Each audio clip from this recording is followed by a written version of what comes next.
morning everyone, welcome to an episode of the Mizuho Week Ahead. I'm Boon Heng, Life Economist at Mizuho Bank. This week's theme is Shifting Sands. The USD yield curve steepened last week, building on expectations of a September cut after Fed Chair Powell's speech at Jackson Hole. In addition, dynamics of the 7-member Fed board may be taking a further dovish shift with Trump's ousting of Governor Cook, even though actual personnel changes will take time. The S&P 500 notched another record high last week on hopes of Fed normalizing rates and broadly supportive US economic indicators. There were also further affirmations of a shifting global trade environment. India's 50% tariffs coming into effect and Trump citing airplane parts as a counter on Beijing's restrictions on rare earths, while also threatening to charge China 200% tariffs if China does not give US Manex. Concessions were also made with the Mexican government planning to increase tariffs on some Chinese products as part of its 2026 budget proposal, while the EU is seeking to fast-track legislation by the end of this week to remove all tariffs on US industrial goods, a condition imposed by Trump to reduce the 27.5% tariff on EU cars and auto parts to the 15% level faced by nearly all European products.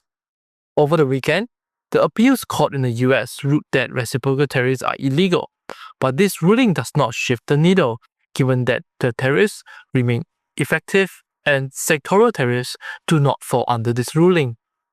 In the EU, France is bracing for another political crisis, as the PM's minority government looks likely to be toppled in a confidence vote this month, amid deep political divisions over an unpopular austerity budget and debt reduction plan. In Asia, political woes rocked Indonesia as workers took to the streets across the country to demand better wages and end on layoffs and stronger anti-corruption measures. There was significant escalation in tensions following the death of a Gojek driver. President Prabowo has backtracked on allowances of lawmakers and urged calm amid looting and buildings being set on fire. In Thailand, PM Paetongtarn has been removed from office by the Constitutional Courts last Friday. The Pheu Thai party is likely to surface another PM candidate, but the premiership is far from guaranteed, as the opposition People's Party may be playing kingmaker this time.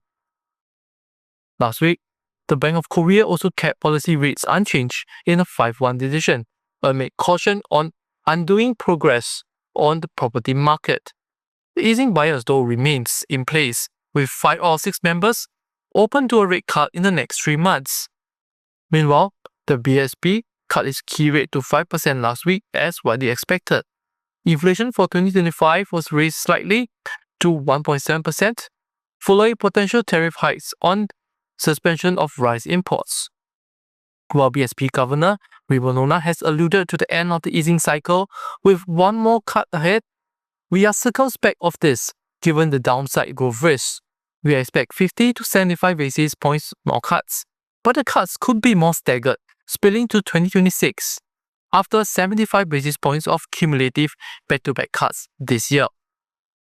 In the week ahead, the Bank Negara Malaysia is expected to stand pat as the growth outlook has not changed materially and BNM ought to exercise prudence following the insurance cut back in July.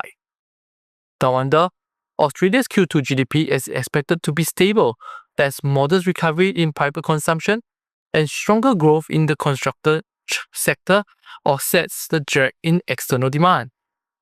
All in, a resilient DXY this week, despite shifting sense of US policy posturing, alludes to the lack of viable alternatives and extractive Pay America policies.